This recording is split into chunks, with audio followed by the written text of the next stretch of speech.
Guess who's back? Back again. The little blue bird gets a new boss, and cyber criminals look for the next blue ocean. These stories and much more on today's episode of MSP Dispatch.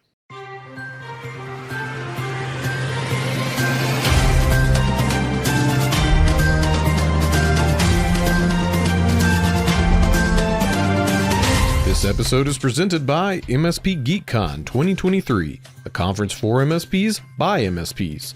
Occurring May 21st through the 23rd, 2023 in Orlando, Florida, this two-day event is built around the journey of technical growth from Tier 1 to Tier 3. Visit mspgeekcon.com for more information. Good morning and welcome to the May 16th episode of MSP Dispatch, your source for news, community events, and commentary in the MSP channel.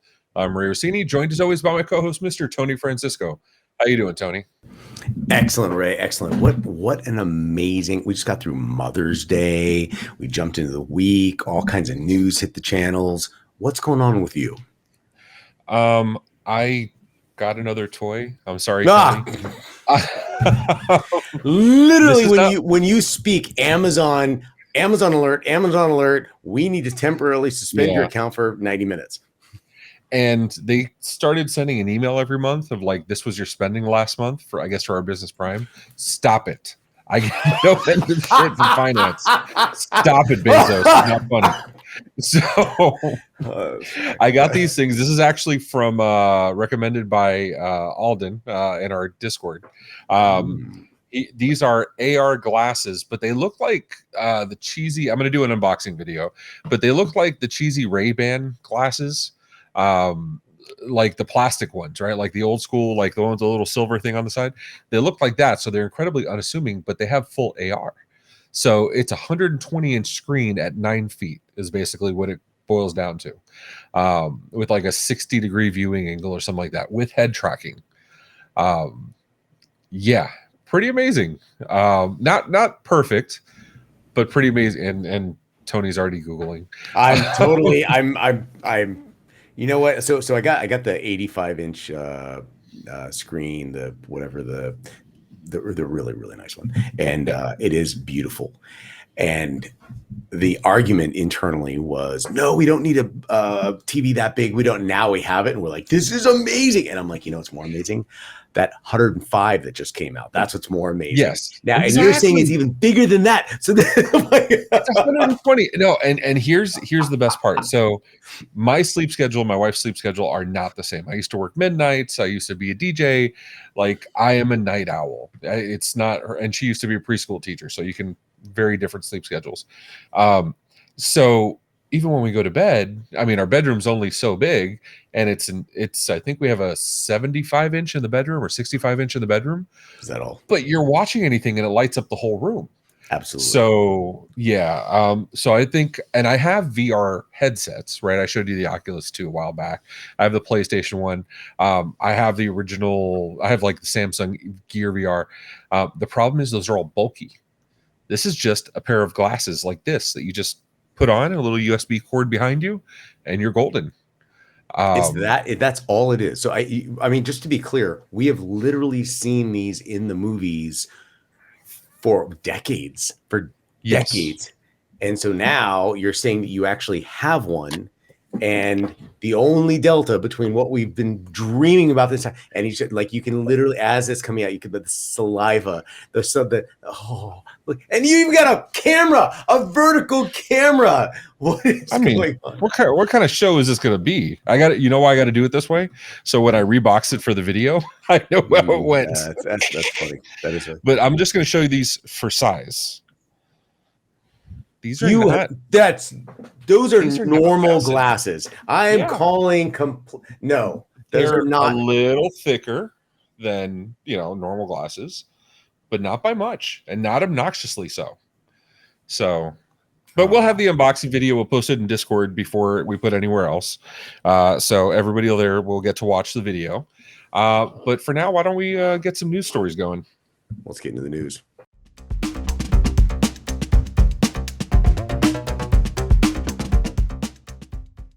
In my first story in partner news, Datto founder backs cyber warranty firm Quark to give control back to MSPs.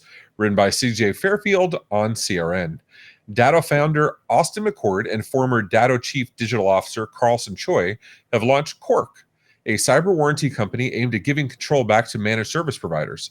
Cork offers an inside-out approach to cyber insurance by automatically scanning critical infrastructure, reducing risk, and providing near-instant financial coverage. Unlike traditional cyber insurance, Cork's platform requires no forms or underwriting process. It performs an internal scan of customer systems in real time and provides the results on security features.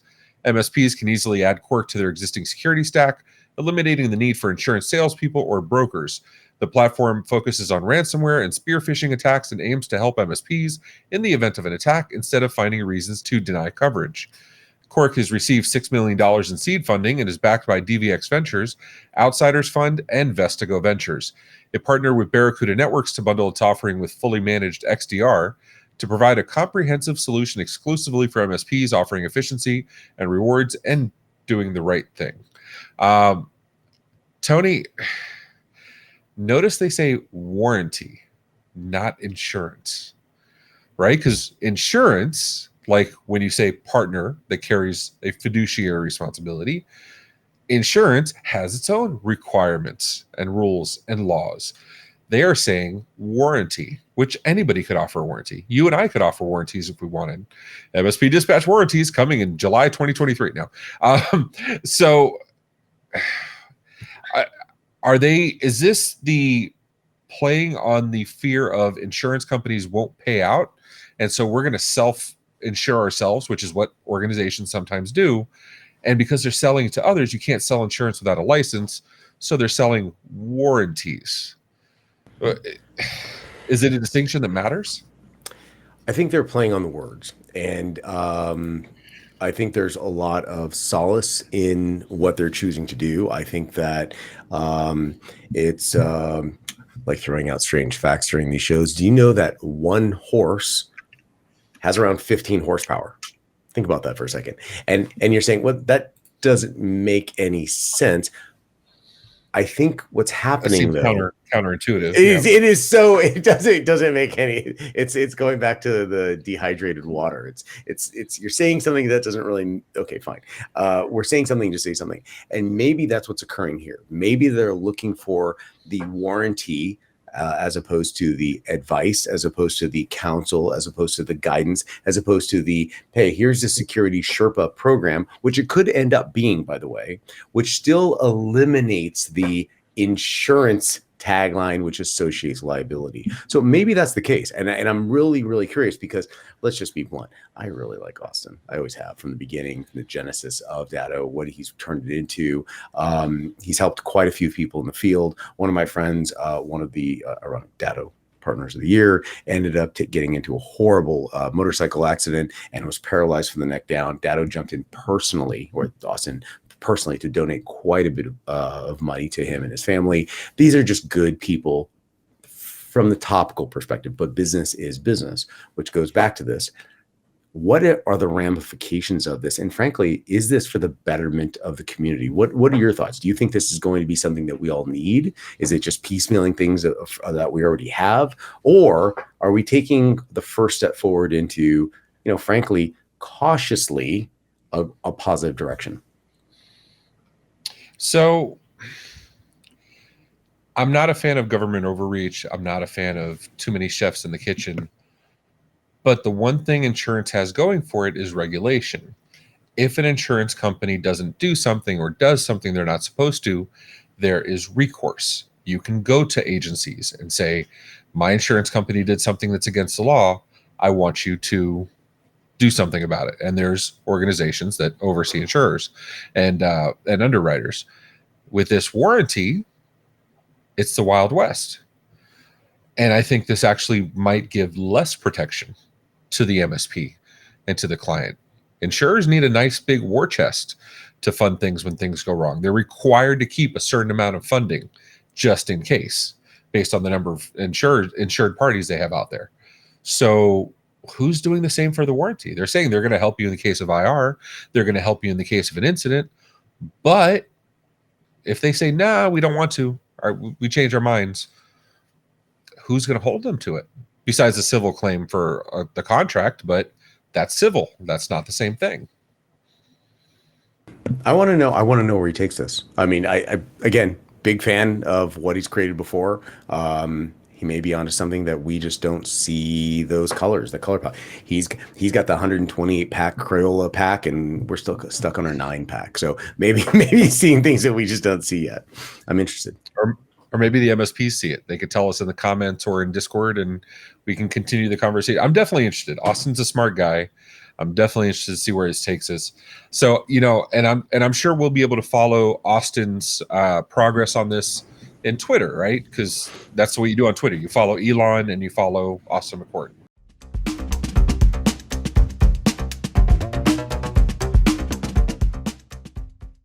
And in my first story from TheVerge.com, Twitter has a new CEO, and it's former NBC Universal advertising executive Linda Yasarino. Elon Musk announced her appointment in a tweet saying she will focus primarily on business operations while I focus on product design and new technology. Yasarino previously worked as a chairman of global advertising and partnerships at NBCU, where she began since 2011. She helped oversee the launch of NBC Peacock and advocated for the modernization of ad measurement technologies. Yasarino is also credited for helping NBC forge non-traditional partnerships with companies like Apple, Snapchat, and YouTube, according to her company profile. According to Musk, Yasarino could also help push Twitter towards the goal of becoming an everything app, similar to WeChat, the Chinese messaging app that has evolved into a hub for payment services, food delivery, and more. Renaming Twitter as X Corp seems like Musk's first step towards that goal. So, Ray, I understand leadership is everything, but it's not. It's a good portion of what we're talking about. What are your thoughts on this? Is Linda going to take Twitter to where it should be? Did Musk's attempt to completely crush Twitter so he could bankrupt it, declare bankruptcy, and write that off from his huge bonus from everything else, the largest known to mankind to this point, and he could have the best of both worlds? I'm totally joking about this, but we're just talking conspiracy theory. Is Linda going to take this to the next level? What are your thoughts on this? Unpack it for me. Are we talking about Twitter? Or are we talking about X? I don't know. Here's the thing. Elon has a lot of good things going for him. He's obviously built some amazing things. Some of it's been luck. Some of it's been just his work. But is something he's proven over and over again is he is super type A and super controlling of his companies. I have a hard time thinking he's just going to say, hey, Linda, manage this so I can appease the investors and take over SpaceX and Tesla and whatever else.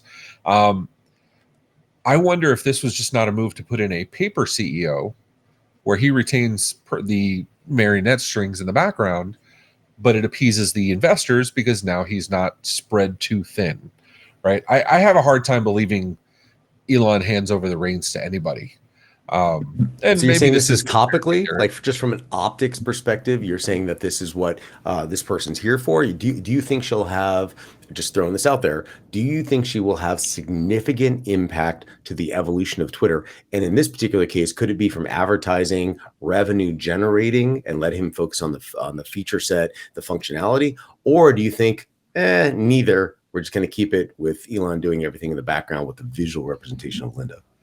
So Twitter obviously had an advertising problem, right? They lost 41% of their advertisers like in the first month when he started firing everybody and going crazy, and he had the Kanye tweets and everything else. So yes, I understand bringing in an ad exec makes sense. That is the lifeblood of Twitter as it stands today. Absolutely makes sense. You know what also makes sense? Finding a VP of product that knows what the hell they're doing and let them lead the software company. Now you're just being reasonable and logical, Ray. Come on. There's nothing in Trump. There's nothing in Elon's history that gives him the experience to be a product manager, right? It's not. I get he has vision. We all have vision. It's called opinions, but he's yet to build a software platform. And don't count eBay. He bought into eBay. He was an investor. He wasn't a designer. So, or PayPal, whatever. So my point is this.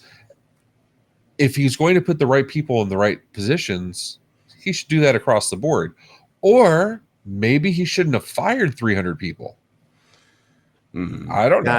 I feel like you're just being a little bit too rational here. I think the audience that we're listening to right now is saying Ray is completely gone off the rocker here. We want frivolous, vapid, white noise that with references to things that are in our industry, not common sense. Now, I think everyone agrees. I'll give you some conspiracy. So Elon Musk and Mark Zuckerberg got together and planned on a Zuckerberg world takeover.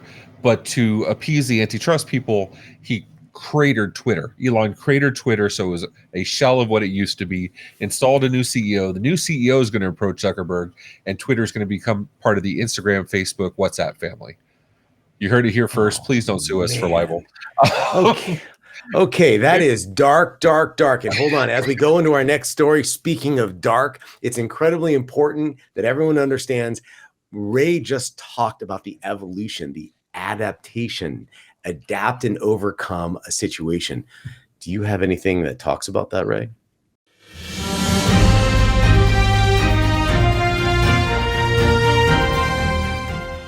And my third top story in security, how cyber criminals adapted to Microsoft blocking macros by default, written by Nate Nelson for Dark Reading.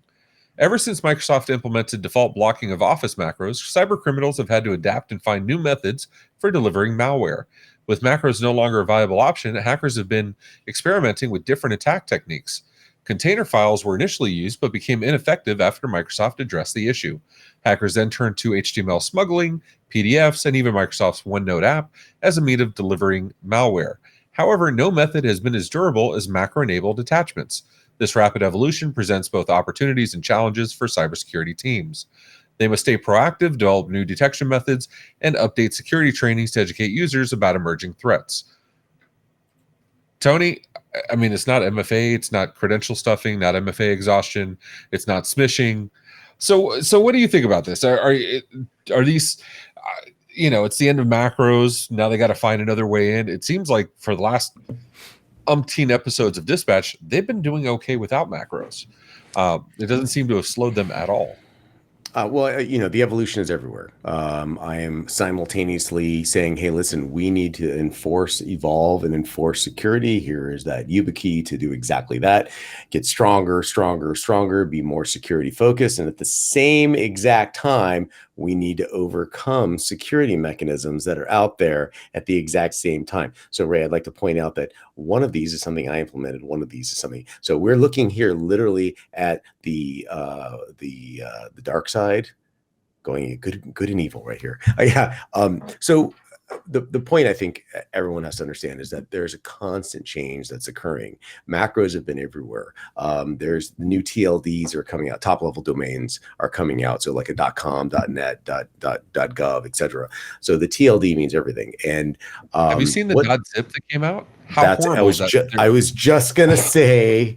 The .zip, so what the .exe is coming out next, and .iso and .pdf, like there are going to be things implemented that are not necessarily the best ideas, or they start out good and they evolve very quickly into something that's misused. And like they say, the sword it's a double-edged sword. There's two sides of that, and you've got to figure out which side you're going to use as a tool and which side can be used against you. So I'm really interested to see what the next steps are, where macros actually become. Are they going to become so more nested inside in a ChatGPT like AI, where you ask it what to do and it provides, as opposed to pre-programming a macro that can then be misused by others? What are your thoughts?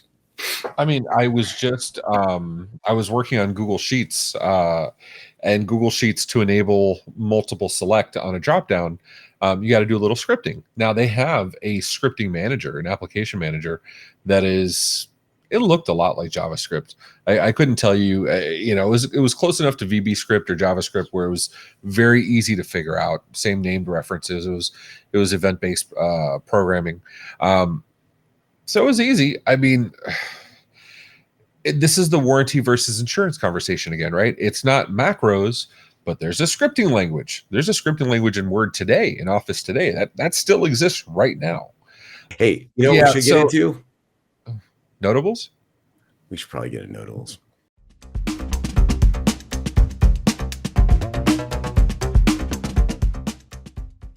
And in my first notable mention from bleepingcomputer.com, Discord has revealed a security breach affecting a limited number of users after a support agent account was compromised. The compromised agent's account allowed unauthorized access to a database containing user details, including email addresses, usernames, and hash passwords. Discord emphasized that no payment information was exposed. The company has taken steps to secure the affected accounts and is investigating the incident. Users are urged to enable two-factor authentication and improve their account security.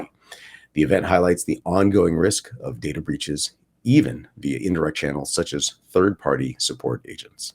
And in my next notable mention from thenextweb.com, Google has launched Bard, its own AI text generator, globally, excluding the EU, the European Union, due to regulatory concerns. The AI tool, similar to OpenAI's ChatGPT, can generate human-like text, aiding in tasks from drafting emails to writing code. However, with the EU's stringent data protection laws and the potential for AI regulations, Google has opted not to roll out Bard in this particular region. This decision reflects the growing complexity of AI policy, with tech companies needing to navigate different regulatory landscapes, which can impact the availability of their products in certain regions. In my first notable mention, WordPress plugin used in 1 million plus websites patched to close critical bug, written by Jaya Vijayan for Dark Reading. A critical privilege escalation vulnerability has been discovered in the Essential Add-ons for Elementor plugin, a WordPress plugin used in over 1 million websites. The bug, tracked as CVE 2023-32243, allows an unauthenticated attacker to escalate privileges to that of any user, including administrators. WP developers released a new version of the software, version 5.7.2, that addresses the bug. The vulnerability is one among thousands of vulnerabilities that researchers have uncovered in WordPress plugins in recent years. PatchStack, a cybersecurity company, counted 4,528 new vulnerabilities in WordPress plugins in 2022 alone, a startling 328% increase over the 1,382 it observed in 2021. ConnectWise brings back the Screen Connect name, written by Charan Chu for ConnectWise. ConnectWise has officially announced that ConnectWise Control is returning to its original name, ConnectWise Screen Connect. The change was made to reflect partners' affinity for the Screen Connect name and to align with the company's brand architecture strategy. The name change does not affect any of the existing contracts or offerings from ConnectWise. Screen Connect will continue to provide the same functionality loved by partners, helping them scale their workforce and solve technical problems remotely. The rebranding also signifies ConnectWise's commitment to being a reliable brand, trusted across industries, and driving innovation in remote access, augmented reality, and account management.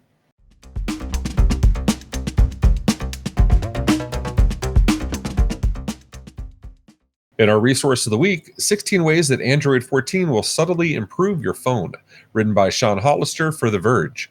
In the latest update announced at Google I/O, Android 14 is set to bring a range of exciting features to enhance the user experience. Google's focus is on privacy and customization. Users will have more control over their data with the ability to grant one-time permissions to apps. The new Material You design language offers personalized theming options for a unique look and feel. For the rest of the improvements, please see the article in the show notes.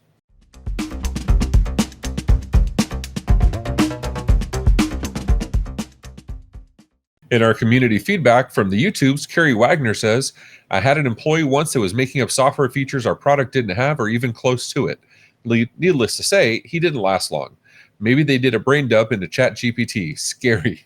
I agree with you. I've also worked with sales engineers, and I know exactly what you're talking about. In feedback from Jose Porras on the YouTubes, best show for MSPs. Thanks for your time and info, guys. Thank you. And feedback from Dis Josh on the YouTubes. One thing to keep in mind, the Dragos hack was from an employee not yet onboarded. So almost Dragos employee. They compromised the personal account of the future employee and impersonated them to get access to the company data. In addition, the Dragos response was fantastic with how they explained it and the timeline provided. There are plenty of amazing upcoming events taking place across the community, so let's see what's happening this week. And all in-person events today, from May 15th through the 17th, IM Cloud Summit in Las Vegas, Nevada. On May 16th through the 18th, Seven Figure MSP Live in Nashville, Tennessee. And on May 21st through the 23rd, MSP GeekCon in Orlando, Florida. And coming from the MSP Media Network this week, we have, in case you missed it, AI Roundup Episode 10, Fudbusters, Debunking the AI Boogeyman. On May 22nd at 8 p.m. Eastern Time, the Tech Bar will be live at MSP GeekCon. And as always on Tuesdays and Fridays at 10 a.m. Eastern Time, MSP Dispatch presented by the MSP Media Network.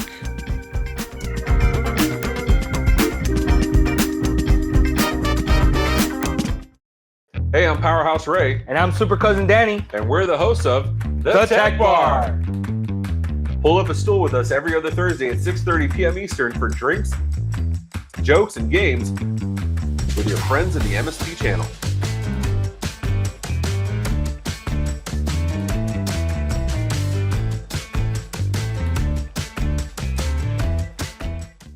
So how'd you like today's show? If you liked it, hit the thumbs up button.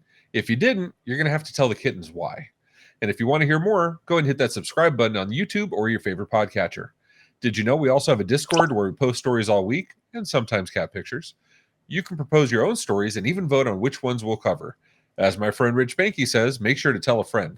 Also be sure to follow us on social media at MSP Media TV.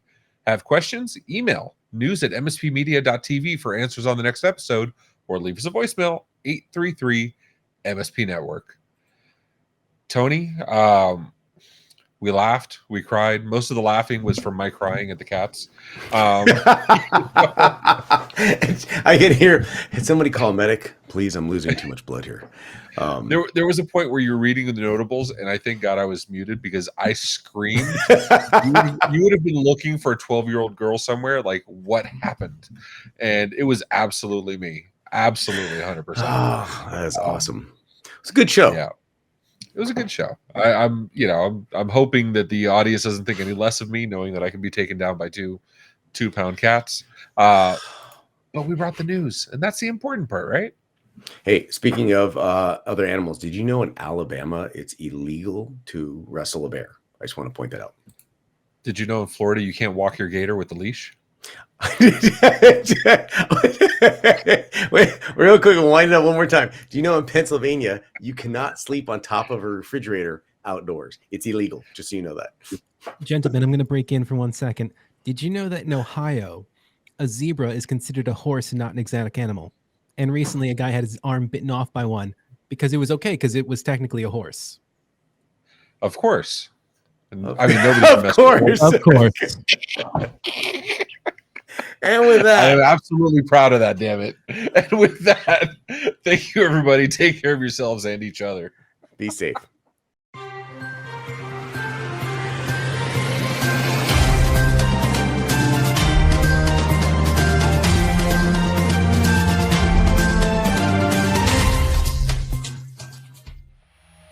This has been a broadcast of the MSP Media Network.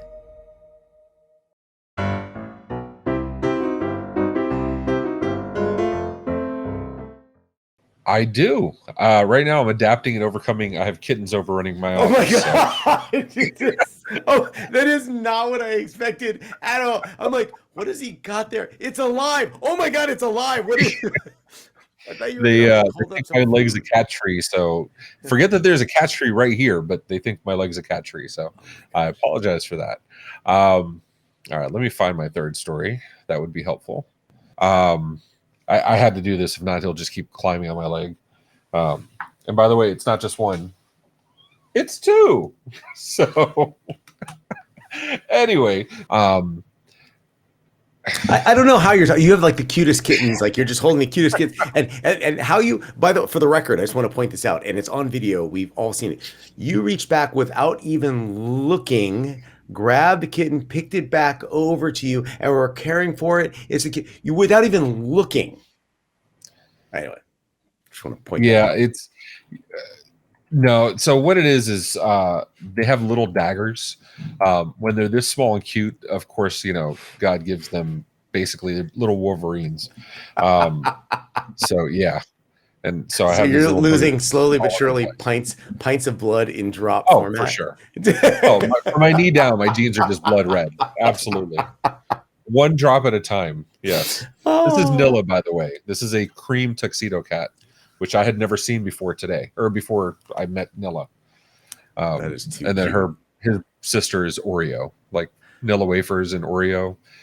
She's introducing you as, hi, this is our pincushion. So Yes, basically.